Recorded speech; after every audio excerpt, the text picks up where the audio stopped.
Do you want to embed this? Welcome to the exciting conclusion of the Hockey Buzzcast Free Agent Frenzy Show 2015. This is part 2. If you skip part 1, you missed a lot. Well, let me off the top, Ack. Let me give you the full extent of the Phil Kessel deal. Okay, the Maple Leafs have traded Phil Kessel along with former first-round pick Tyler Biggs and defenseman Tim Erickson, who has made a profession out of being traded, along with the Penguins' second-round pick in 2016, which the Leafs got for Daniel Winnick. The Leafs also retained 15% of Phil Kessel's salary, so that's $1.2 million a year for the next 7 years. In return, they get defenseman Scott Harrington, former 2014 first-round pick Kasperi Kapanen, forward Nick Spaulding, the Penguins' first-round pick in 2016 and third-round pick in 2016. So 5 pieces for Kessel. Tyler Biggs was a bust. Yep. He hurt his Achilles late in the season for the Toronto Marlies. He had not shown any, sign of being any kind of talent that would be NHL capable. Tim Erickson, I thought they were signing him to bring him in as sort of a bottom pairing guy on a one-way contract, but they got Matt Hunwick in free agency today, so that pretty much replaces what they had in Tim Erickson, so he was expendable. And I actually think Tim Erickson is an NHL defenseman. He just has been moved around so many times, Russ. He just needs to cement somewhere. He does have some skills. This is a pretty good trade. It's fairly well balanced. I mean, the good part for Kessel is he's still getting $4 million today and 1.7 for the rest of his life, it seems, from the Leafs. So that's good for him. Maybe Leafs fans will remember him for a long time now. It's not bad. It's not bad. Well, the Kessel-Seguin trade is officially over. Can we talk about that? Yep. Move on.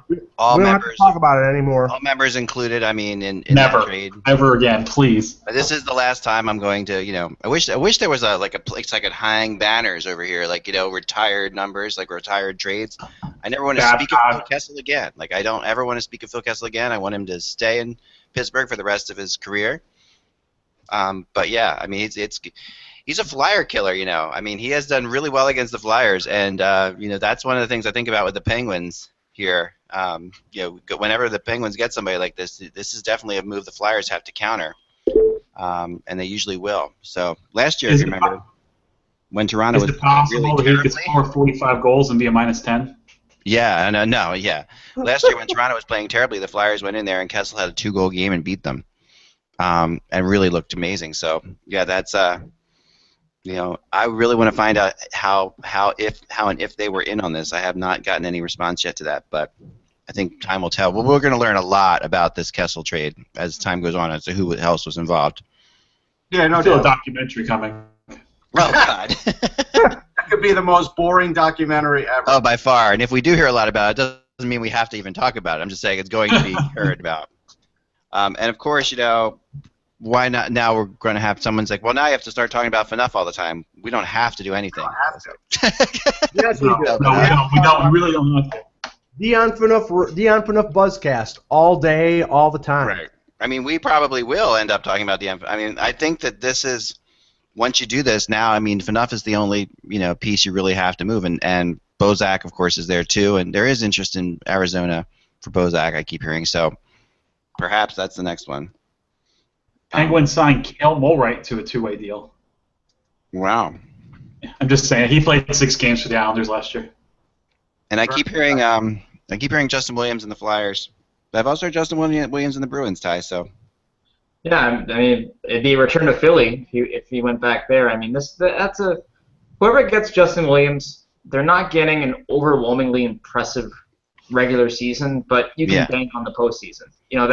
He's one of those guys, and I think those guys have tremendous value. I mean, it's tough to swallow that in the regular season if you're paying this guy, anywhere from $5 to $5.5 million. He puts up 45 points. It's a little bit tougher, but you just know that you're going to get his absolute best during the postseason. That's a great point. It's like some teams can't stomach the intangibles. They can't afford to pay for those, the 13-goal, 15-goal regular season. A lot of teams can't, absorb that cap hit to get to his playoff, intangibles.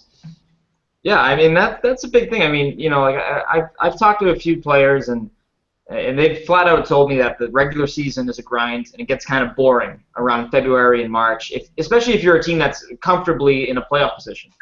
And you'll see that in their numbers towards the end of the year. But the postseason, some of those same players, they pick it up and they produce at a point per game sort of level. So I think he could be one of those players. I don't know him that well personally, obviously, but I mean, if that's the case, like I said, you know what you're getting. If you're a team that needs to take that next level in the postseason, Williams should be your guy, especially if you're a younger team that has that cap space. I completely agree. And Eric Condra has signed with the Tampa Bay Lightning. Dun dun dun. Yeah. Wow. That should mean. No, I like Condra. I like that. I like Condra too. Yeah, that should be the end of Brendan Morrow, right? I mean, we have to sort of. Yes, Brendan Morrow. I mean, Russ, I think we have to talk to you about the Glenn Sather thing. I mean, this is actually huge news for the Rangers to put out today. Well, they have no other news, so it's good to see that they're going to go with this, and that's good because we've heard rumors that the page would be turning, but then I was kind of wondering because at the draft I sort of wasn't getting all that much vibe that it was happening, but then maybe the fact that Glenn Sather didn't talk to anybody at the draft was an indicator that was starting to happen. I mean, Well, they never have any picks, so who's he going to talk to? Well, I think the real telling thing was that how they just didn't let him interview with anybody else. I mean, that was he was Boston tried to get him, Edmonton tried to get him. Yeah, we knew based on the fact that they wouldn't let the Bruins interview him with that. Obviously, he was going to be staying, and it was just a matter of time. It's a good thing, though. I mean, he was responsible for drafting Kreider. He was responsible for signing Hayes as a free agent. He's big into the Boston market. He is a good scout player development guy, which when you're a GM you can't do as much of that, but he'll keep his hands in that. So he's done good things. He's come on my show over the years. I really do like him. I've always felt he has a good analytical mind, and it'll just be good to sort of get a fresh look at things there rather than always looking to solve things in free agency. Yeah, that's for sure. More about the Bruins and Mike Green actually coming up right now for me. Rangers signed Raf Diaz. Oh, Rafael Diaz. There you go. Yeah. Brad Richardson signs with Arizona. 3 years. Brad Richards does? Brad Richardson. Ah, sorry. That's near that could make sense for Richards. It's near the border. No. Sorry. No. That's Wow. We're going down that road. Hey, some overnight pharmacy. Real quick here. Here's the thing. How well liked is Rafael Diaz going to be considering he scored the OT winner to beat the Rangers for the game?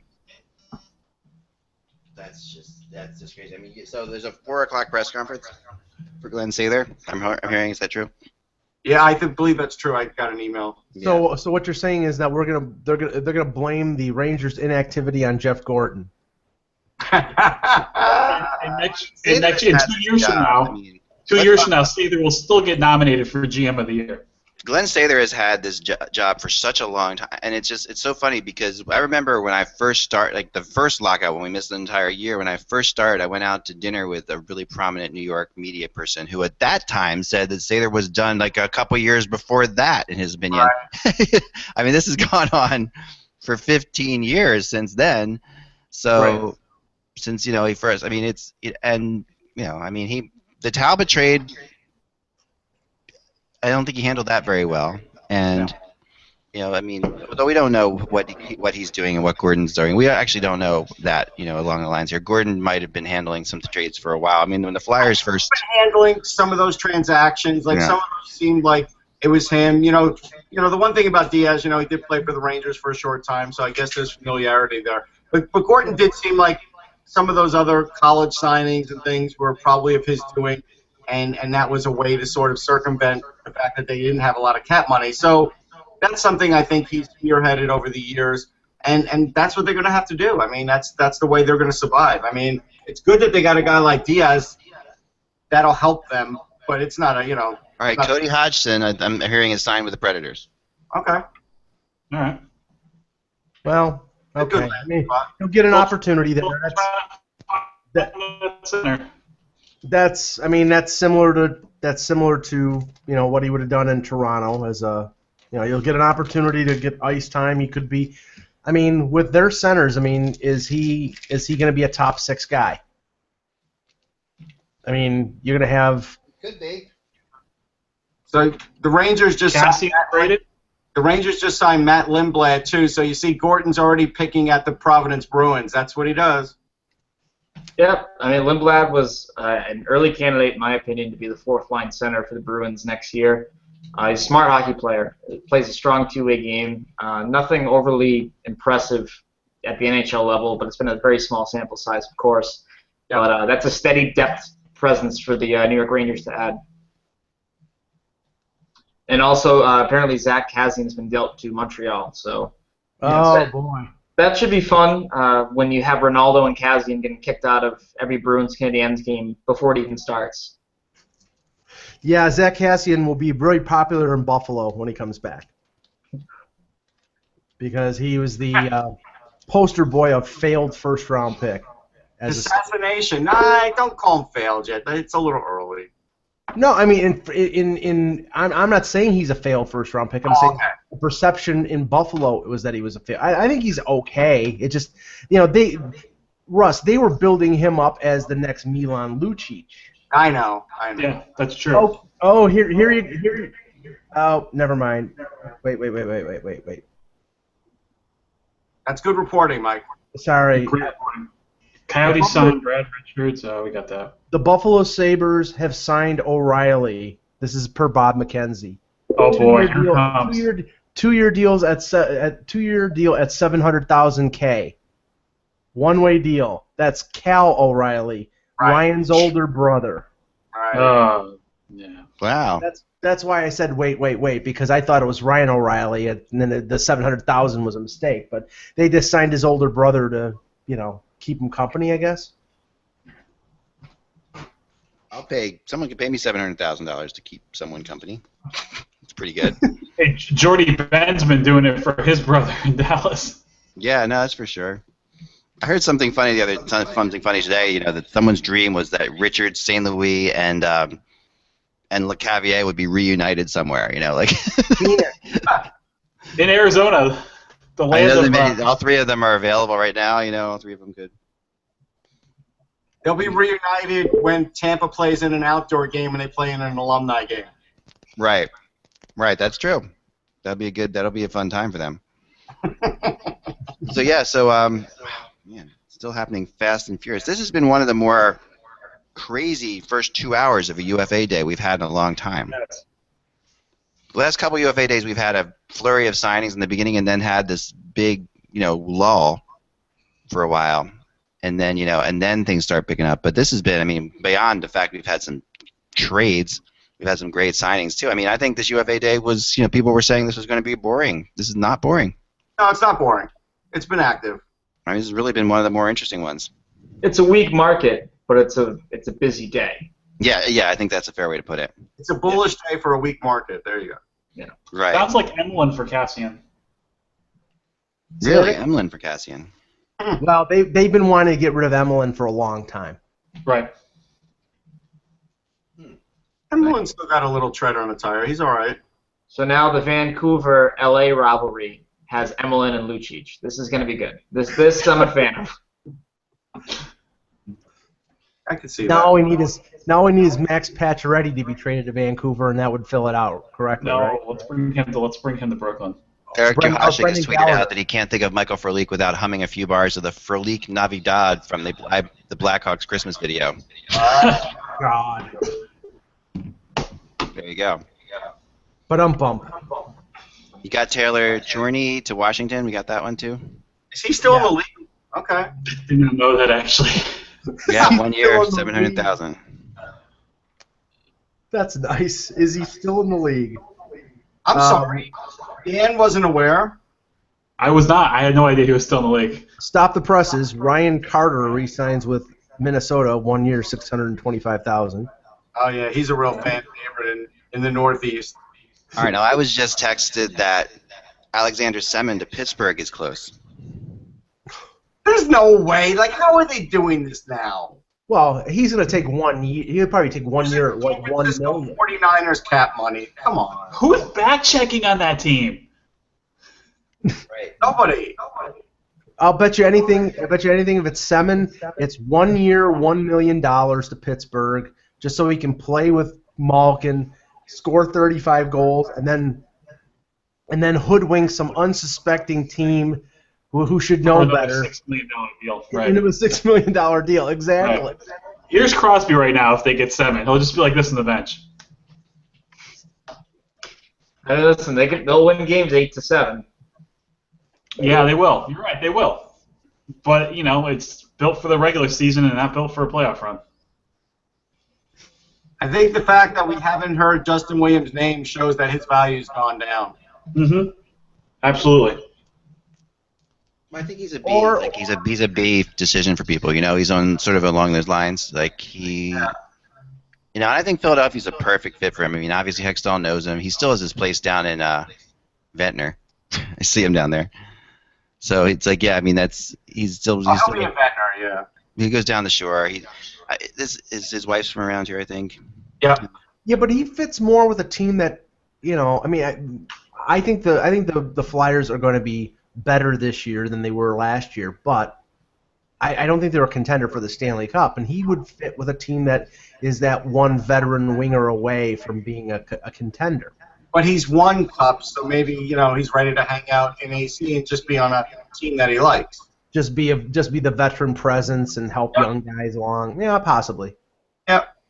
Well, I mean, I think, with players like Williams, you have to have the patience before you make a decision to take the best offer. I think with 2013, Jerome McGinley waited a little while before he made a decision to approach Boston. So this could be a situation where Williams is weighing the options, seeing what's out there, seeing what the best fit is long term or short term for himself and his family. Yeah. Let's see here. We've hit a lull. There was thinking some. that as well. I was going to say there was some speculation that the Jets had signed Burmistrov simply to flip him someplace else to trade him. I don't think the market's good enough to do that. I disagree. Right. Yeah, I think he needs to reestablish himself. Right, but Drager's reporting that they signed him to keep him, that he's not trade bait, quote, at this time. So, maybe when he does establish his value, then, you could see. Hey, look, Sportsnet has already bailed. They're already showing the Blue Jays game and just putting alerts up there. Not on the NHL Network, but in Canada. A little telling. Well, the Blue Jays are in contention for another couple weeks, Russ. I mean, they're until they have their July swoon and Alex Anthopoulos doesn't make the trade for the 3 pitchers. That division's so bad, they're going to be in it for a while. Oh, they bailed out on NHL Network too. Now it's to the NHL Network coverage. Yeah, they could be in it for a while. I think Dan's right about that. Well, we could also take a break and we could come back if things start picking up. We could keep going. We can keep going. All right, I'm game. I'm just I don't know what you were implying there. Oh, just because they dump out of coverage doesn't mean we have. Kind of got awkward for a second there. I'm reading a fact. Our coverage is just as good. So what the hell? I know, our clock up there still says it's only. Well, you can't see it because it's. But if you could see that clock, you would see that it says it's only a little bit after 2 o'clock. I just saw a great screwed up tweet. Kasperi Kapanen's the number 37 ranked prospect in THN's Future Watch 2105. So I think that's like Kasperi Kapanen the 12th. Matt Donovan to the Sabres. It's a good pickup. Yeah, that's good. I think so too. He's worth the chance. He got pushed out of Long Island. I think if you give him, they need defensemen. He needs a shot. It could work. Yeah, I mean I felt this way about TJ Brennan for the longest time as well, and I do think that Donovan has some skill there, and it's just kind of waiting to come out. And a team like Buffalo, a team that could compete, and they will have a better offense this year than they had last year by a pretty substantial margin. So that's a good fit for him. He can rack up the points, get his career on track at the NHL level, and go from there. All right, excuse me. Let me just take this moment and this brief moment to pat myself on the back because someone on Twitter came after the Kessel deal. The initial Kessel deal was announced and said, you said a week or two ago, Mike, that the Leafs would get a first-round pick, a roster player, and a top prospect for Kessel. What happened? The full deal. They got a roster player, Nick Spaulding. They got a top prospect, Kapanen. They got a second prospect, Harrington, and they got a first-round pick. So, Evan. And they got a third-round pick on top. And they got a third-round pick. So, Evan, I rest my case. Thank you. All right, so here's NHL Network Radio, who I work for, says Paul Martin, $19.4 million for 4 years. That's not bad. Say that again, Russ. Paul Martin, $19.4 million for 4 years. That's not bad. Just under 5, right? Yep. All right, we have our echo issue, so let's all log out, and I'll stay on here and we can log back in. Okay. I actually have to get running, guys. Okay, Dan, thanks so much, man. Appreciate it. No problem. Yep, we'll see you soon. So we'll come back on in. I mean, the Penguins, if they grab Semin too, I mean, that's not a bad idea. We talked about this the other day with Kevin Allen that if you get Alexander Semin on top of it, you throw Semin with a guy like Malkin. I'm back first. What was that? I said I won the race. I'm back. Yeah, first. you got back. Yeah, it's pretty close between you and Ty. It's just slightly. So I mean, Semin, we talked about with Kevin the other day. As a possible guy who could either land in Pittsburgh or Detroit. Yeah, he had to go someplace where he had, I mean, is it official that he went to Pittsburgh or? No. Okay, because I mean, he has to go someplace where, he had a center who could get him the puck, and preferably, and I know that Kevin made the case that Datsuk is so respected in the Russian organization, as a Russian player, and that Semin couldn't dog it like he normally does or like he has in Carolina if he's playing on a line with Datsuk. I don't know if maybe the same case can be made for him playing with Malkin, but I think Malkin is good enough. If Semin shows up, he could score 25 to 30 goals. He could be an effective player, but we see what he is capable of in a negative sense with Carolina because he was a disappearing act. And what did he score? 6 goals this year? Yeah, that sounds about right. Yeah, I mean that's terrible. I mean, especially when you're paying the guy $7 million a year, you expect a little more than 6 goals. Even Phil Kessel, in his worst career year, making $8 million, scored 25 goals. Here's a question. I mean, Detroit again. This free agency period has not gotten a defenseman yet, and it's the second straight free agency period they went in looking for a defenseman. Well, I mean, you still have 2 of the big ones still out there, Ak. You have Green and you have Franzen. Right. Yeah, I've heard Green they're not in on, and that they're definitely not in on Green. That the price is way too high. Franzen's a possibility, I guess, but yeah, I mean, there's still. Dare I bring up the name? Well, who else is out there too is Johnny Oduya. Yeah. And he's a big name that has not gone anywhere. I've heard him to LA, and I think that's looking more and more likely. You have to be a bit cautious with Oduya. I think he's going to be, I believe, 34 when the puck drops next season. I think he's sort of skated by playing next to Jarmelson, made him look really good for a very long time. So I just think that some teams they're doing their homework with this guy, because if you give him 4 or 5 years, which this is going to be Oduya's big payday, of course. So he's probably going to want 4 years. You have to make sure that you're getting, Johnny Oduya and not a player that benefited from skating next to Jarmelson for all those years in Chicago. Yeah, I think that's really, and he was not. Yeah, like you're saying. I mean, before he was in Chicago, he was good, but he wasn't considered a top player. I mean, he was. No, I mean, he was a good prospect. Solid 3-4, right? I mean, basically is what he is. I mean, with New Jersey and then with Winnipeg, I mean, he has flourished in his his reputation has expanded as he played on some Stanley Cup winners with the Blackhawks. I still think he's a good 3-4. I wouldn't pay him. I wouldn't pay Johnny Oduya $5 million a year. No. In this market, he'll probably get it. I think. I look at that too. I mean, he's the perfect pairing partner for a guy like Chara or Seidenberg, where this player is at a strong level, but they could use that secondary help. And I think the playoffs did help Oduya's stock. I think he played well, especially towards the end there. But if you're a team that has a high-end defenseman that might be in need of that stabilizing presence on your top, or I don't want to say he's a top pairing defense because he's not, but he could be that solid option if you have a bona fide number one. But he's a perfect middle pairing guy if you need somebody that can do a little bit of everything and begin the transition game the other way. Yeah, he's perfect for that, and he's shown that he can jump up. According to Elliot Friedman, the return for Zach Kassian was Brandon Prust and a 5th-round pick, not Emelin. Huh. Yeah, Prust wears out his welcome with teams. He does.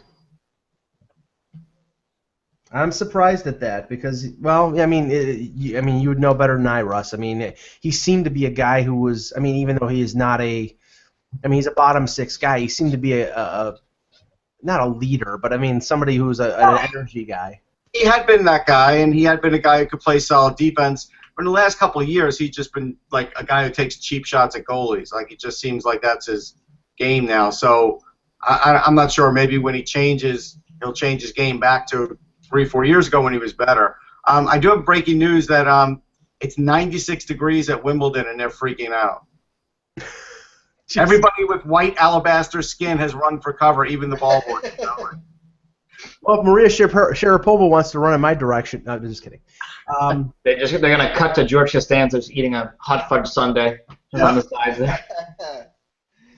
Well, I know that Seinfeld all the time in this house right now. That's my daughter's latest thing she's watching. I know that our Canadian viewers will know this, that Eugenie Bouchard, who's the big Canadian female tennis player who everybody thought was going to be like this big star, she's the last year she is just completely fallen. She's becoming the Anna Kournikova apparently of tennis because she lost a lot of weight.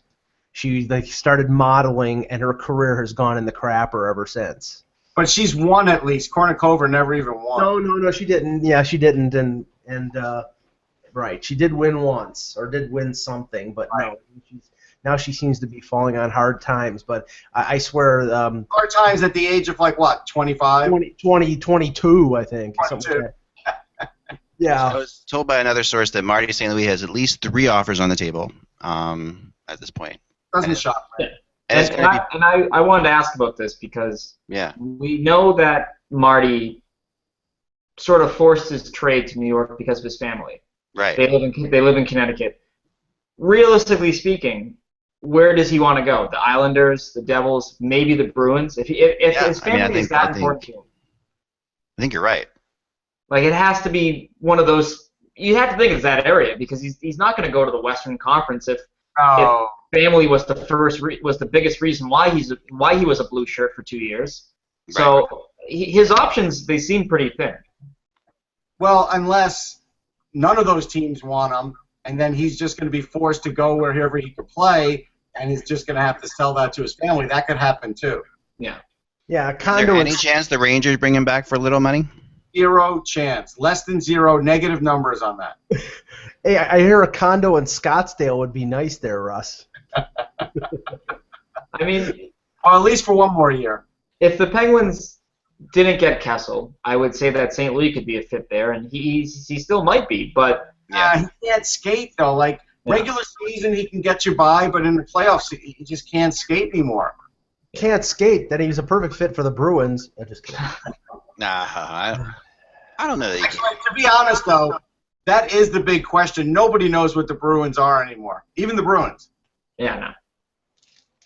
I mean, that's a $1 million question that I still can't figure out. I mean, this team, they're about to sign Ryan Spooner to a 2-year extension. That's per WEEI. But that's fine. I like Spooner. I think that's so that'll be good. But then you look at the right side. They're loaded at center. You look at the right side, has Pasternak, Brett Connolly will be signed eventually. Riley Smith. And on the left side, you have Marchand. They'll probably move Eriksson back to the left side this year because that's his natural position. Right. Beyond that, if it gets a little messy there with Ronaldo and Talbot, it's not really necessarily a skillful bottom six left wing core. They So played together before in Philly. Come on. yeah, I mean and there's depending on who you talk to, that's not the best thing. You can say that Riley Smith is pretty safe now that they've traded Lucic. I mean, they think they need Riley Smith to move into a top six role, wouldn't you think? Yeah, there's that sort of aspect to it, but at the same time, I think if they make a trade for a defenseman, I don't think they would hesitate to put Smith into that trade, just based on the return it could give you, and also the fact that down in the farm you have Seth Griffith and Brian Ferlin both knocking at the door for NHL opportunities, and both those guys are way more affordable than Smith. And Sure. with Griffith, they think that he can be a pretty solid pro, so that's going to happen eventually. With Griffith, I do. Ty, do you think it's going to He's smart, he's quick. A lot of people pegged him to be on that Bergeron line last year. Ultimately, it didn't work out that way. But this is a smart, quick NHL player. He's perfect for today's game, really. Do you think it's going to be Rask and Malcolm Subban as the goaltending tandem, or do you think McIntyre has a chance to step in? And... I don't think McIntyre will step. I think the Providence Bruins want to go with the Subban McIntyre platoon next year, and maybe even give Subban 50 starts and McIntyre gets the rest. I think the Bruins need to sign a veteran backup goaltender, whether that's Emery, Gustafsson. You can name any of the guys that are left in the market, and that list is pretty short, I know. But I don't think they want to rush Subban. He's just like we've talked about. He's just so raw. He still has so much more to really prove at the AHL level before they give him the keys to the NHL job. And McIntyre, I mean, going from the NCAA to the NHL is pretty unheard of for a goaltender. So I got a feeling they're going to take their time with him, especially. I mean, Subban did not look ready in that little brief. I think it was against Edmonton. St. Louis. He let up 3 goals on 6 shots. Yeah, he didn't look ready. So yeah, it was a nightmare. Yeah. So I think you're probably right. There are going to be a few goaltenders out there that probably would take a one-way deal, let's say $750,000, and hold the clipboard, so to speak, for 10 or and play 10 or 15 games behind Tuukka Rask. Although I honestly think if they're going to contend for a playoff spot, they need to play Rask maybe 60 games and not 70, because he could be gassed when he gets to the playoffs if they go that way. There's another thing I just hit on the. If the Islanders get Patrick Sharp, that could move up. That could also mean Okposo ends up in Minnesota for one. The other is that the Blackhawks are actually trying to keep Oduya. That's actually what's going. That's actually something that they, source that I was talking to here, Quenneville really likes Oduya, and part of the reason Oduya hasn't signed yet could be the fact that Hawks are saying, like, hold on for a little bit longer. We're trying to make some space for you, essentially. Yeah, and honestly, from everyone I've talked to, Oduya is one of the most well-respected guys in this league, and it's going to be a huge get for somebody. Obviously, Chicago, given everything they're going through right now in terms of what they're moving and their cap crunch, keeping a character guy like Oduya has to be high on their list, just based on the aftermath of when you have to strip a team down, what happens to that locker room and that leadership. You love Jonathan Taves, you love Marian Hossa, but a guy like Johnny Oduya can be so valuable to a room. How are they going to sign Brent Seabrook? Go ahead, Mike. How are they going to sign Brent Seabrook? I don't know. If they sign Oduya, they'll figure it out. It'll happen. But I'll say this: Boston should sign Arturs Urbe as their backup. He did come back last year for a couple periods. I think that'd be a fun signing. He'd be a good signing as a goaltending coach. He'd be a good signing as a goaltending coach. He was pretty good in Buffalo, getting a lot out of the minor, not great talent. He's 47. Hasek played beyond that. Come on. John Moore has signed with the New Jersey Devils. What was that? Okay. Yeah, John Moore is with the Devils. 3 years, $1.6 million per year. Yeah, he's moving around now. I'm surprised that he didn't get qualified by Arizona. Because he's not what you think he is. Everybody looks Everybody signs him and says we love his skating. He's okay defensively, and they're expecting offense still, and there's no offense yet. Right. And I think that's why. Cody Hodgson term is 1 year, $1.06 million with Nashville. That's exactly. And the Leafs did sign P.A. Parento to a 1-year contract. A lot of reclamation projects out there this year. It's crazy. Well, I mean, Ty, look at this. Toronto in that deal, and now with the Hunwick was a depth defensive signing. That's fine. They sign Parento, 1-year deal. They get Spalling in the deal with the Penguins, 1-year deal.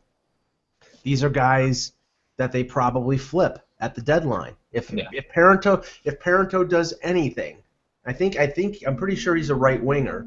I'm not saying that he's going to step in on the top line to play with Kessel, but he might be a second line winger if he is a right winger.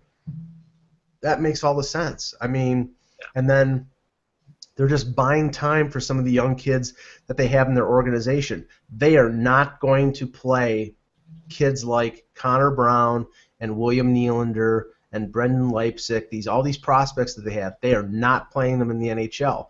This is, they may add 3 or 4 more, 1-year contract guys this year and fill the holes. And, I think they'll be really bad. I think they're going to be as bad as Arizona and New Jersey and Carolina, and they'll get a top 5 pick. And I think like the 93-94 Senators, like 14-61 and 9 bad. Give me an idea how bad. No, I think they'll be in terms of points. I think they'll be a 60-65 point team. Because I don't think that they're done trading. I think they conceivably could move Bozak out. I don't know if they'll be able to move Joffrey Lupul because Lupul's contract is so onerous in terms of he's an injury-prone player and he's making $5.25 million. So they probably won't be able to move him unless they retain salary, and they've already. They probably wouldn't be able to retain salary until next year because they're already retaining salary on 2 players, and they don't have they want to keep that option open for 1 player maybe towards the deadline or for Phaneuf if they're going to move Phaneuf. So now if you're a father who hasn't been able to take your kid to a Leafs game, just go to StubHub and you'll probably be able to get tickets for half price, right? Russ, at the end of the season, the entrepreneurs outside of the ACC were selling, the scalpers who have made, let's not feel sorry for them. They've been making tons of money over years and years. They were selling tickets below market, below cost. So I think the building will still be full because you're talking about a hockey-crazed market, but it's going to be, games against Montreal will be full, games against Boston will be full. It'll be full with half Bruins fans, half Habs fans. It'll be an easy place to travel to now. Yeah. Well, TSN and Russ and Eck, you can touch on this, reporting that Keith Yandle's on the block for the Rangers there. They're seeing what they can get for him. And also in St. Louis, Jimmy Rutherford's reporting that Kevin Shattenkirk could be shopped by the Blues as well. That's surprising. That is unbelievable to me. That is really surprising. Well, yeah, I don't get the Shattenkirk thing. I mean, again, if he didn't get injured, he was in the All-Star game. He was one of the 5 best offensive defensemen in the league. This has to be another Hitchcock sort of. Yep. I could do better without Shattenkirk. That's what this smells of, unfortunately. No. Actually, I think it's more contract driven than anything. They've got Pietrangelo locked up. They have Bouwmeester locked up. They don't have Shattenkirk locked up. And Shattenkirk, the way he's performed, I mean. No, there's a press conference at 4:00 for Gorton. I'm muting. Russ for Gorton, for Jeff Gorton. Russ. Yeah, that's what I heard too. And Russ is on the phone now, so I'm going to mute him. Oh, okay. No, but what I was saying was, Pietrangelo is making $6.5 million for another 5 years. Bouwmeester is $5.4 million for another 4 years. Shattenkirk is only under contract for another 2 years at $4.25, and then he's a UFA. Based on the fact that, what is he, 24, 25 years old? He's going to hit the market in his mid to late 20s as one of the best defensemen in the league. He's going to make $8 million easy. They won't be able to afford him. That's what. So they're talking about trading him a year early before they're behind the 8 ball and getting value for him. I understand that. It's tough for me on the flip side because the Blues are in a win-now mode, and they're in such an ultra-competitive division, and the Pacific is getting unbelievably good at the same time. Yeah. So if you make this move, you're really taking a step back as a franchise. Unless the return is great and you can equal the value that that's coming back to, it's going to be really tough for a team like St. Louis to compete with Chicago, Minnesota, Nashville even, within their own division. Dallas is going to be on the uptick too next year if they get rid of Shattenkirk right now. So this would be the Blues saying that they are a bit farther away than they think they are. And that's something that I don't think the Blues fans want to hear right now because there's a lot of frustration in St. Louis as it is. Depending on how they handle Vladimir Tarasenko, that could get even worse. I mean, the Blues fans, they're so starved for a cup. This team constantly teases them in terms of their regular season point totals versus what they do in the postseason. They need to take that next level, and I think trading Shattenkirk would actually make them worse right now. I agree. In the short term. Really interesting. Yeah, you're right. I think that does. I mean, and I agree with you, Ty. I mean, this is a team that's. I mean, they're a really good team, and they're just running up against the fact that the Chicago Blackhawks are in their division, and it's like, what can you do? It reminds me of Calgary back in the day when the Oilers, were so good, and way back when, and the Jets were a good team too, but Edmonton was so good. In the short term, it might be a step back, Ty, but the thing is that the return that they could potentially get for Shattenkirk would be fantastic. They might get enough assets to sort of counteract what they would be giving up. I mean, he's one of the better defensemen in the league, but they could get. I mean, and they don't really need help at forward. I mean, you would expect them to be getting a young defenseman that they could control back. I mean, like say for example, and I'm just making this up. I'm not saying this is a rumor. I'm just saying this is, the potential deal, like where a team wants immediate help right now and would move a prized prospect. How about Shattenkirk to Edmonton for Darnell Nurse? Like something along those lines. You're getting an asset that 3-4 years down the line is going to be somebody who's going to be a very good defenseman, and you're giving up a guy who is a good defenseman now, but in 2 years might be gone, and you get him and you get nothing or next to nothing for him. So I think Shattenkirk as well. I mean, he's a right-handed shot. This is the fallback plan if you're a team that strikes out on Franzen or Mike Green. And I think the Blues know that. So, having this come out at this point in time lets those teams that are not going to bid, up in the $6.5 million for Mike Green. This lets them, sort of sneak in there. It's a very affordable contract, $4.8 million for the next 2 years. But if you're the Blues, you have to make sure that this return is great because if there is a year where you can make a run, it would be this upcoming year with Chicago and cap hell. This is the year that it would have to be for the Blues. So it's such a hard sort of question to answer today on July 1st, but they have to address this at some point. They have to make their team better, the St. Louis Blues that is, and they have to get past Chicago and Minnesota. And like I said, this would be the year for that, just based on everything Chicago is going through. I just got a text that Shattenkirk to the Red Wings was possible. Now that's something that makes a lot of sense because... And they have a lot of young forwards. They have a lot of young prospects like you're talking about, Ty. He's a right-handed shot with a defenseman, which the Red Wings have looked for forever. Right. And to your point, Ty, what you were mentioning, there are not many fallback. There are more teams looking for a defenseman than there are good defensemen in this free agent class. Whoever loses, I mean, Edmonton got Sekera. Whoever loses out on Green and on Franzen, they go to that secondary market of guys like Christian Ehrhoff and whatever. After that, the trade market is where they have to go. And if you look at it, then that's names like Shattenkirk. And then, I know I'm Toronto focused. You could see a team switch toward Phaneuf. Russ, you have to unmute yourself. You're trying to, and you can't? Okay. Maybe Eck has to do it. Yeah. Oh, there we go. Well, it keeps going off. All right. Why don't you log out and log back in? That might work. So yeah, no, I mean the defensive scenario. The funny thing is, Ty, is that when it came to the forwards, to the Oshies and the Sharps, it seemed like, and we were even talking about this before the Kessel deal, that it was sort of a domino effect. Everybody was waiting to see what happened with Kessel. Once Kessel happened or didn't happen, then all those other things would happen accordingly. And now that's gone. Now we may see a loosening up. Maybe Oshie gets traded. Maybe Sharp gets traded. Maybe Opozo gets traded. Just all domino effect. I think that's the same case with the free agents. Once Franzen and now Sekera's already signed. Once Franzen and Green sign, then you may see the domino effect in terms of trades.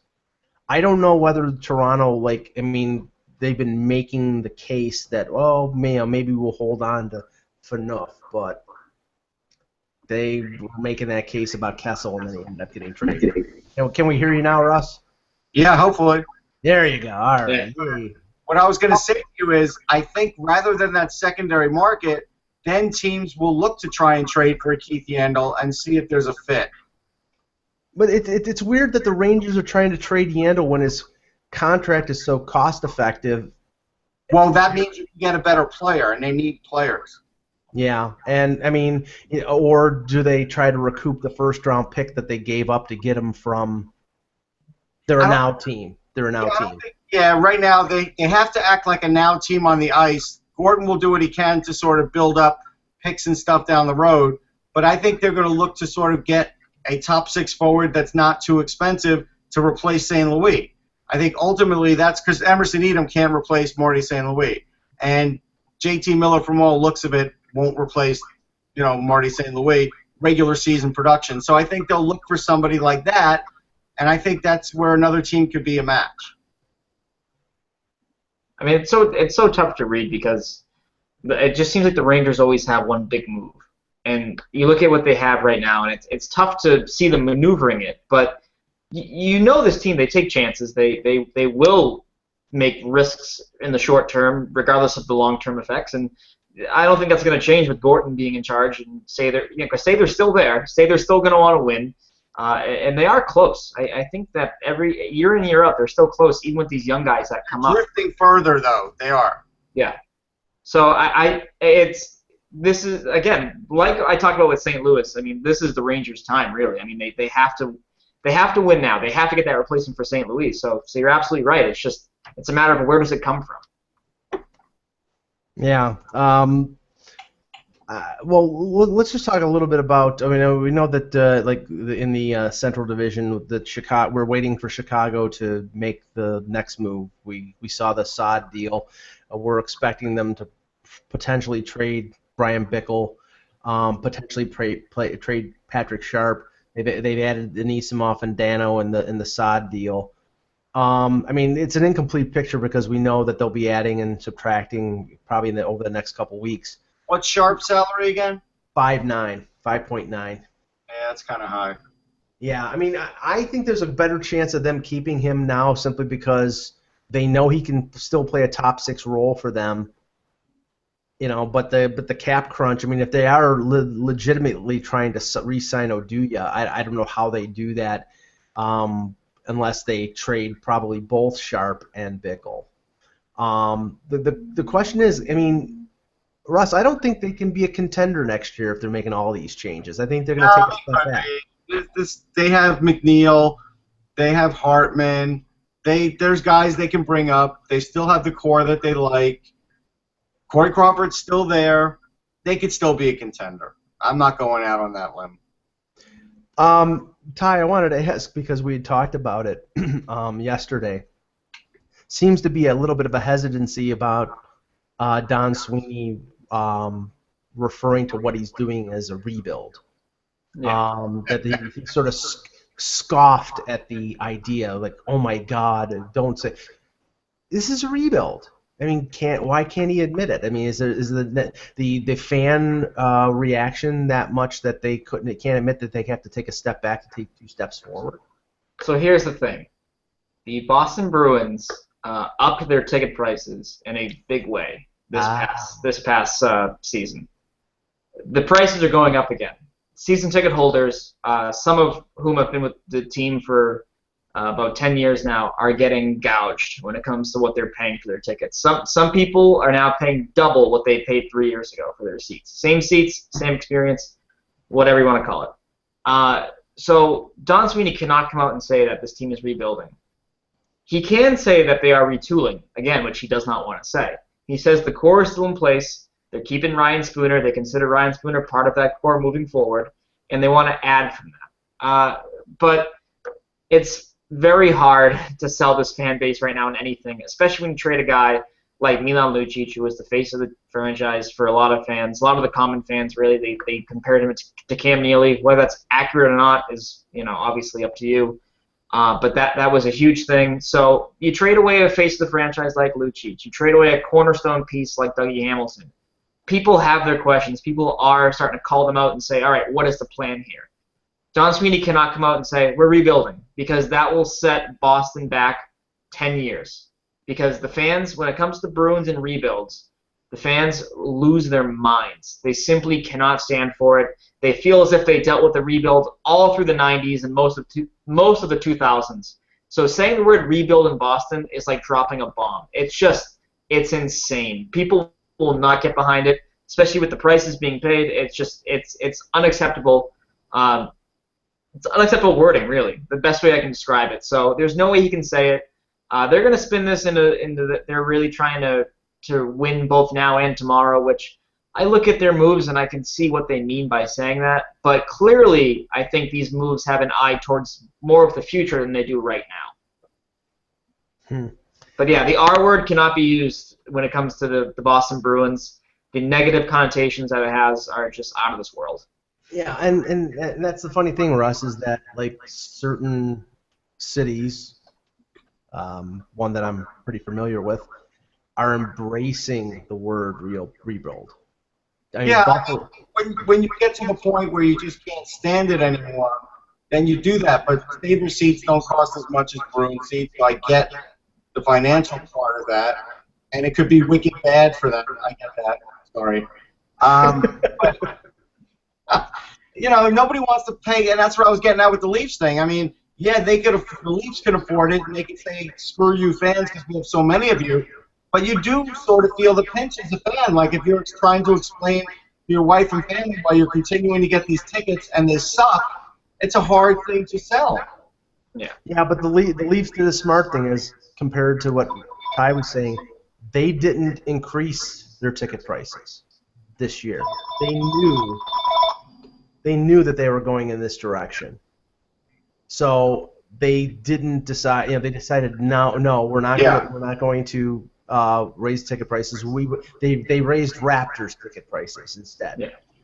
And they probably won't raise ticket prices next year because they're going to be worse. Okay, I'll call them as soon as I'm done with this. I do have the number. Mike, you'll love this. Thanks. All right, bye. According to James Myrtle, the Kessel trade gets worse for the Leafs. The first-round pick is conditional on the Penguins making the playoffs. Oh, no. So they're going to make the playoffs. Yeah. Unless there's injuries, you don't know that. No, I mean, come on. I mean, you know they're making the playoffs. I mean, what the hell is that? What's that? I'm sorry. This makes this trade a little worse. It does. It doesn't. You never know. You never know. Yeah, come on. With Crosby and Malkin and Kessel and Letang and Fleur, they're making the playoffs. Don't worry about trading away those picks either. So what you're saying is it's a lottery protected first. It would appear that way, yeah. Yeah, and if it's a lottery protected first, does that mean they get the second round pick back? I mean, who knows? I mean, that's terrible. That just takes a lot of steam out of that deal. It does not. Stop raining on Maple Leafs fans' parades. Come on. You don't mean.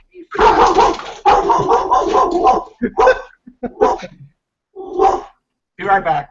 Okay. So here are the conditions. This is Pittsburgh from qualifies for the 2016 postseason, which we believe they will.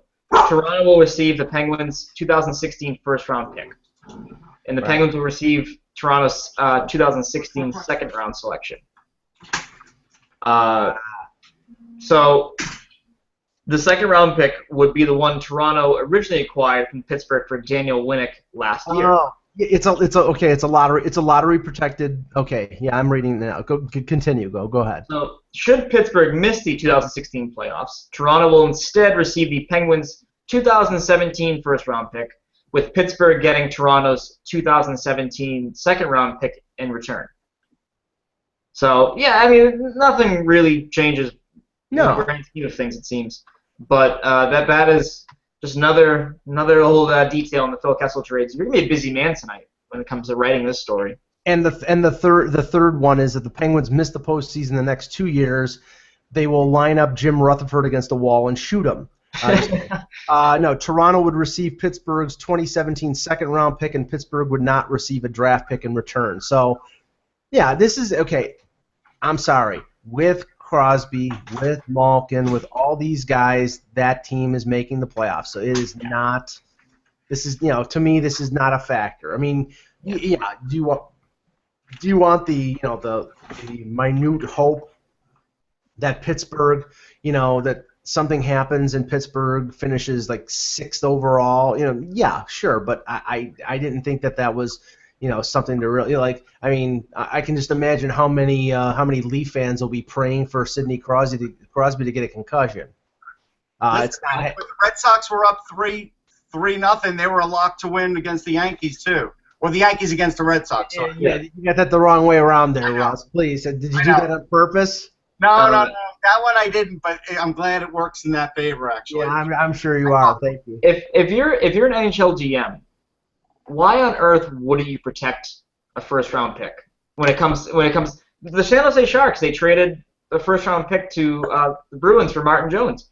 They did not lottery protect it, and that's just insane to think about. Because listen, the Sharks were not an awful team last year, but the entire conference is getting better, and they've added Jones. They have a new coach, Paul Martin. I mean, is that enough to propel you to greater heights in that conference? It might be, but you might struggle, and you might be in the lottery again. So if you're a GM and you're not lottery protecting your first-round pick, I think you're out of your mind. I think that's the change in this era, though. Now picks are a lot more important. Yeah.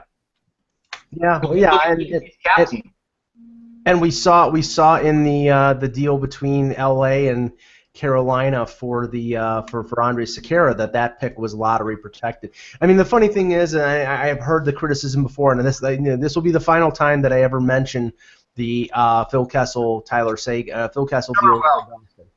No, yeah, I'm lying.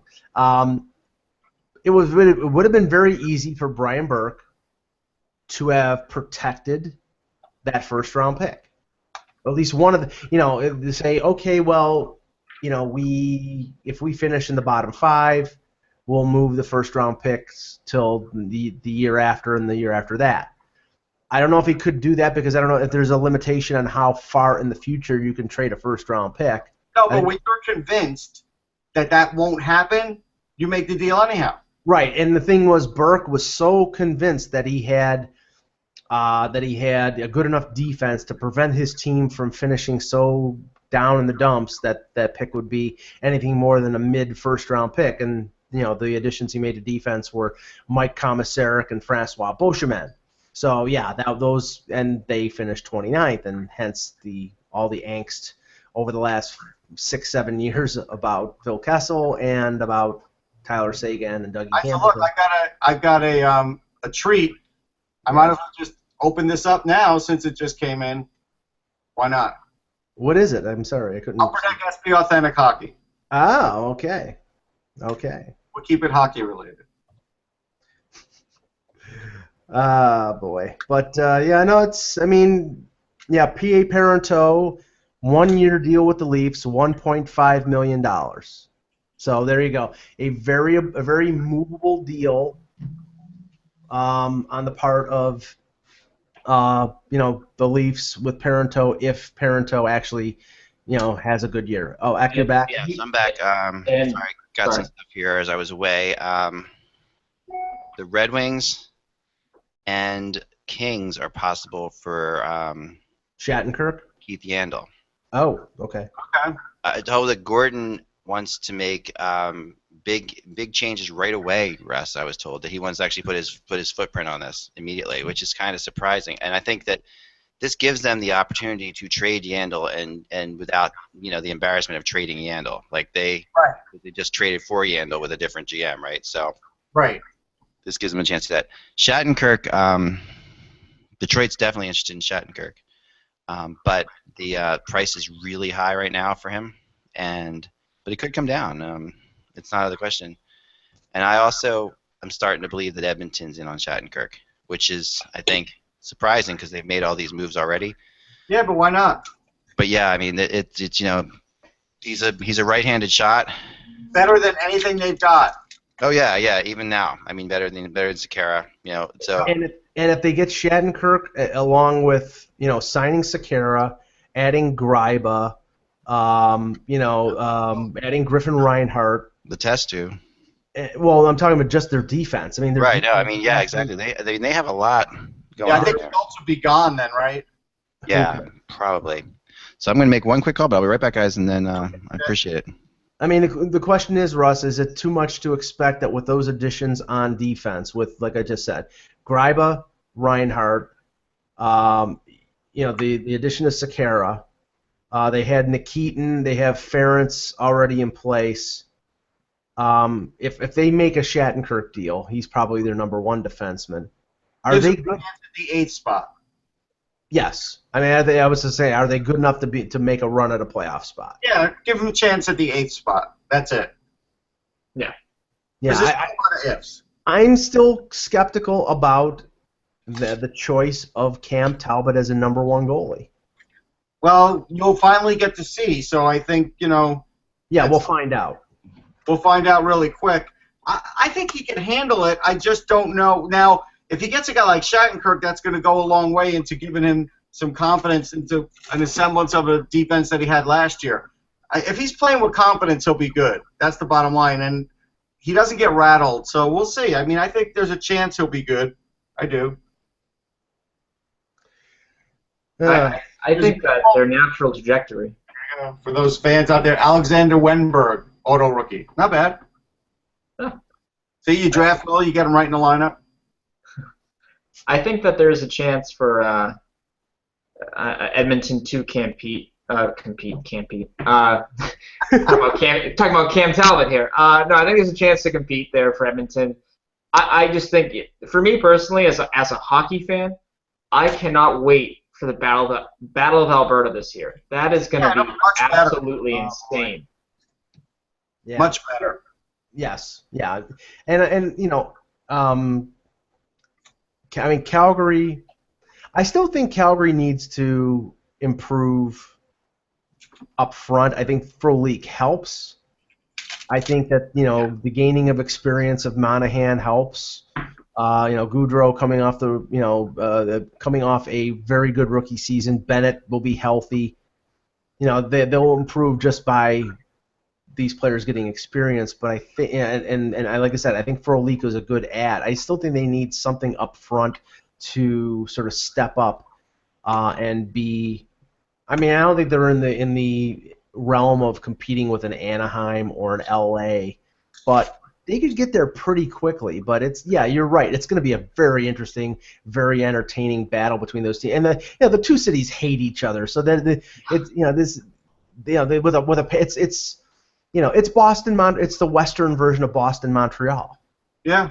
And I love what the Flames did last year. I think it was a total island of misfit toys that really emerged as a competitive club. But when you look at their off-season approach, they've done the things that can get you on track for long-term success as well. With Dougie Hamilton, obviously that's a huge addition.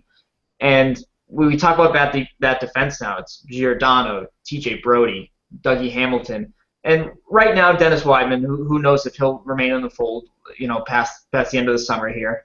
but that is one mobile back end, and that's what you need today. And I think you look at a team like Chicago, they have that. So the Flames, the blueprint for success is there both now and in the long term. I think Johnny Gaudreau is going to be a star. Yuri Hoodler is playing really well. I mean, I'm still not sure what his ceiling is if he can recapture what he did last year, this upcoming season. But, I mean, their approach to this offseason has been absolutely sensational, in my opinion, and it's really set them up in a favorable position here. But the question is whether they can get... Ranger fans won't like. What is that? I can't say. Oh, Duclair. Okay. Duclair Young Gun as a Coyote. Ow. The question is whether, because I believe he's a UFA at the end of next season, they can get Mark Giordano, who is the heart and soul of that team, their team captain, whether they can get him signed for a reasonable amount long term. I mean, the Rangers have added Victor Stahlberg. Oh no! Come on, man. Jeez. They need guys in Hartford. They do. I don't think he's a Hartford Wolfpack. I think he's a Ranger. What the heck? Yeah, that's a Hartford guy. It is. Victor Stahlberg. Wow. I mean, that's probably this year's Ryan Malone, right, for the Rangers? Well, it depends on how much it costs. That's true. That's a good thought. Depends on how much it costs. Yeah, that's all right. I mean, I'm not worried about Victor Stahlberg. What could he come for? $600,000? Well, he was making $3 million. I bet you it's 1 year, $1 million. He's got a lot of. You know what? He's got a lot of skill. He's got a lot of talent. It's just he's a peripheral player. He does not. He's a big body and doesn't like to go in front of the net. Yeah, this is a marginal signing. So that's Jeff Gorton's first move? I guess. I mean, there's not a lot of analysis for this one. I mean, yeah. I mean, when you're on waivers, every other month it seemed. and then bought out. Yeah, I mean. And it wasn't even a crippling deal. It was $3 million, but they decided the better course of action was the cut bait. Yeah. Cut and run. So, yeah, I mean, I think Calgary and Edmonton are going to be very interesting and very entertaining in the next couple of years. I mean, for his sake, I hope that Oilers fans don't put the, Gretzky tag on McDavid and all that pressure right away, because I think that would be unfair. He's 18 years old. He's a phenom. He's an incredible talent. Just, knock down the expectations a little bit and just let the kid breathe a bit. And if he, and God forbid, Russ, if he just has an average season, if he scores 45 to 50 points, I can just imagine, all this stuff about him being the next one. This is overblown. He's a failure. He's not even, if he doesn't win the Calder or at least get nominated for the Calder, and Jack Eichel has a great rookie season in Buffalo, it's going to be like, oh, woe is me. I know. It's just going to be so, right, and that's unfair. It's like, if Edmonton wants to alienate that kid after 1 year, then they won't. Oh, He'll get a pass. Buffalo. Nick Delorier, auto rookie, not bad. Future talent in Buffalo. This one I like, actually. Nesterov, he played well in the finals for Tampa down the stretch. Yeah, you know that the Buffalo Sabres are desperate to horn in on the breaking news when they put in breaking news. Jack Eichel signs his 3-year entry-level deal. Yeah. Talking about Jack Eichel and the Buffalo Sabres and Connor McDavid. I mean, McDavid. I don't know if you guys are like me. I'm a YouTube fiend. I just lose days on YouTube. Yeah. But they're already running a McDavid commercial. It's like a 40-second spot where he's talking about who he is and wow. And we can't wait to make an impact. I believe I want to say it's CCM. It could be Easton. I'm not 100%. But he's already the limelight of the NHL in terms of hockey. Oh yeah, He already has his own spot. I mean, this is a huge. I can't remember. I personally I don't remember because the world was different then. The internet wasn't as no, you're right. part of this, but this is bigger than Crosby when it comes to the hype that's surrounded this right now in terms of media coverage. It is, but you have to remember up in Erie, like I went to a game in Erie, and he's on the pocket schedule, and he's on the building, and he's on the bus, and so like he was already getting marketed like that for years. Yeah, it's just, I mean, it's if he does struggle in his rookie season, which is entirely possible given the strength of the Western Conference, especially when it comes to defensemen. And how many? It is going to be interesting. And how many times? If he has a weak rookie season, let's just say there will be lots of rumors about Edmonton is thinking about trading Connor McDavid, and the Maple Leafs are interested. That's terrible. That will never ever happen. Russ, are you saying that the rumor will never happen, or are you saying that the trade? Even the rumor will never happen. I'm not so sure about that. I'm not saying I don't think the deal would happen. I'm saying if he has a bad rookie season, or if he has a disappointing rookie season, there will eventually be rumors about maybe we should if somebody offers us a top pick and we can get Austin Matthews in the first round of the 2016 draft. No, all this kidding aside, he seems like a really good kid. Yes, he is. Really top, like the kind of kid that the NHL really needs. Like he's like the kind of player that they really need, and I think that. I don't know if you saw my scoop at the draft, but walking into the media area was one of the workers with like a tray full of ravioli, and he dropped the ravioli, and as the ravioli was spilling, Connor McDavid ran over and picked it up and saved it for him. Really? I would have eaten them personally. Off the floor. The point was McDavid, because out of the 45, 50-year-old media guys, he was the fastest guy to get over there, and he got over there and picked it up. So that's a good kid right there. Well, we know he has great foot speed. Yeah. There is a really interesting dynamic between. Have you seen this, Russ, between him and Eichel? No. I was on the bus with them coming back from one of the games at the finals, and it was one of these buses in Chicago that just took forever because it was bad traffic.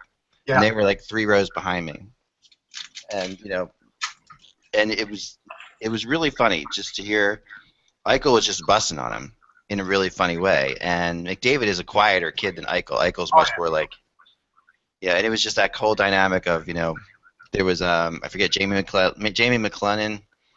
The guy, because they would show us on TV the NHL Tonight highlights in the bus, but they were showing it to us from 4 games before like the game we had just attended. It was the worst thing in the world. I mean, it was like, and because we were in traffic, we saw this thing loop like over and over. Yep. And McLennan was being called his nickname, which is something ridiculous. Noodle. Yeah, which is so awkward when he's called Noodles by that woman on NHL. Sorry, I don't mean to be, but anyway. So McLennan was talking something about goaltending, and Eichel says to Connor McDavid, "You would light Jamie up, wouldn't you, Connor? You would light him up." And Connor's like, "Yeah, that was it. It was like really awkward and uncomfortable and funny, but just you can see a little bit of the dynamic between the people." That's cool. It's going to be an interesting thing the way that it all plays out between the 2 of them. I mean, I think, the Connor McDavid thing is crazy. Nothing can be more awkward, though, and you guys didn't see it because you were at the draft, but you might have seen it, Ty. The owner of Edmonton talking to Connor McDavid after the pick. That was the most awkward thing in the world.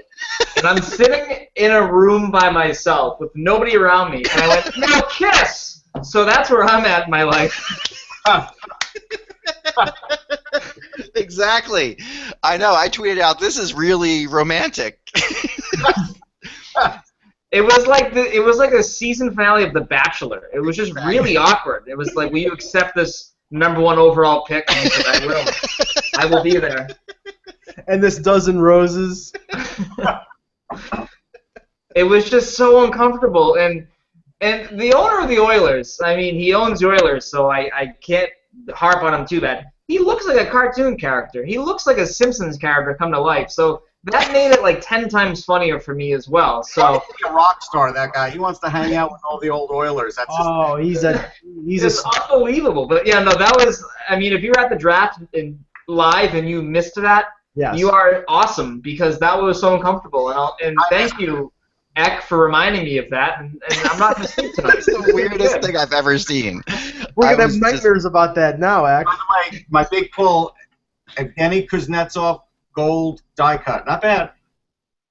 Oh, here we go. Here's the beginning of the reclamation. Jim Rutherford tells Sportsnet Phil Kessel took too much of the blame in Toronto. I think it helps most players when they don't have to be the guy. Well, then if you don't want to be the guy, then don't accept money to be paid like the guy. Ric Flair never said that. Yeah. Woo! Yeah. So. But the interesting thing about Pittsburgh is it's the one fan base that's kind of used to aloof stars. Mm-hmm. You know, they'll be okay with him. They will accept the fact that he's just scoring and he's gonna be weird and aloof. Yeah, but the thing is, Zach, that he doesn't, and he has got the buffer of Crosby, and I mean Crosby's not exactly glib and happy-go-lucky, but That's my point. They know. I mean, they had Crosby, they had Mario before that. You know. But Crosby knows his role as captain is to be the guy who talks to the press. Malkin, he's got the language barrier, but sorry, my video paused for a second there. Malkin has the language barrier. I think he has conversational English now, but he does. If I've seen 2 interviews of Malkin in his entire time in Pittsburgh, it's been a lot. So he's not out there. Kessel won't have to do an interview. He won't. Oh, we lost Russ. I think we lost that too because he's frozen. There you go. We lost you there for a second, Nick. Everybody froze. Kessel's gonna love those. What are those? Permanente bros. He's gonna love that. I mean, he's gonna have himself a time in Pittsburgh. Yeah, I mean, honestly, I think both sides will get what they want out of this. Pittsburgh gets a guy that with a center of the quality of Crosby and with the quality of Malkin will score 40 to 45 goals. I think there's no doubt of that. Unless Kessel is just he's fishing in Minnesota and not doing one bit of workouts during the summer. Now he talked about before the trade. It was like, oh, he's going to go work out with Gary Roberts. He's going to be in the best shape of his career. We'll see. We'll see if that's actually the case or if he just does what he normally does. So the Minnesota Wild have signed Ruslan Fedotenko. Wow, really? And I didn't even know he was still playing. To be honest with you guys, I thought he was done. Did he go to the KHL? He may have. I would have to. Yeah, he did. I mean, this guy now. I think this is team 28 now, probably. I mean, he's been all over the map here. But Wild signed him. I mean, that probably not that this should shock anybody, but this probably means that Sean Bergenheim is not in their plans. Fedotenko will probably replace him in terms of bottom 6 left winger with a bit of a scoring touch. So that's happening. I'm trying to figure. I think he's like 36 years old. He's that old. Yeah. I mean, he's been everywhere. I mean, he's for a long time now too. He was part of that 04 Tampa team, wasn't he? Wow, that was after he spent already like quite a few years in Philadelphia. Yeah. I got it dead on. He's 36. Who are we talking about? Ruslan Fedotenko signed a 1-year deal with the Minnesota Wild. He was retired. Yep. Well, he played 13 games for Iowa for their AHL affiliate in Iowa last year. He was in the KHL last season. I saw him in the Flyers press box. He was wearing nice shoes, but I don't think he can play anymore. He's gonna play wearing the nice shoes. Actually, that's what he's gonna do. Wearing nice shoes. I have to show you guys. The numbers on Stahlberg is 1.1 million. There you go. I was off by 100,000. I'll take that. I'm going to show you guys the Cates welcomes McDavid to Edmonton video because I need to leave the room. I can't do this. Ty is squirming. You gotta see this. This is so weird, just so strange. Here we go. You're so right about the Simpsons character thing. Hold on. Okay, so By the way, the Bruins are pursuing Keith Yandel according to NHSS Radio. Okay. Yeah, they've had interest in him. I mean, he would like to. You know, the Yandels are actually a family friend, and he wouldn't mind coming back home. Would make sense. That would make sense. Here we go. Ready? Yep. All right. Let's see if I can hear this. Okay. Just keep it on mute. You don't have to hear it. Our distinguished alumni, most importantly, our fans at our draft party at Rexall Place, and Oilers fans everywhere. I'd like to welcome you to the Edmonton Oilers organization and the city of Edmonton. As you know from being in the city a couple weeks ago, we're well into. It's already going on too long. Rogers Place. Yeah. The Oilers. And Connor's like, I want to go to Toronto. I still want to go to Toronto. He's like, I hate this jersey. Whose idea was this? As soon as I get this jersey off, I'm going to use it to wipe my car. Get away from me, little weirdo. I'm out of here. Is that a 2015 version of a mullet?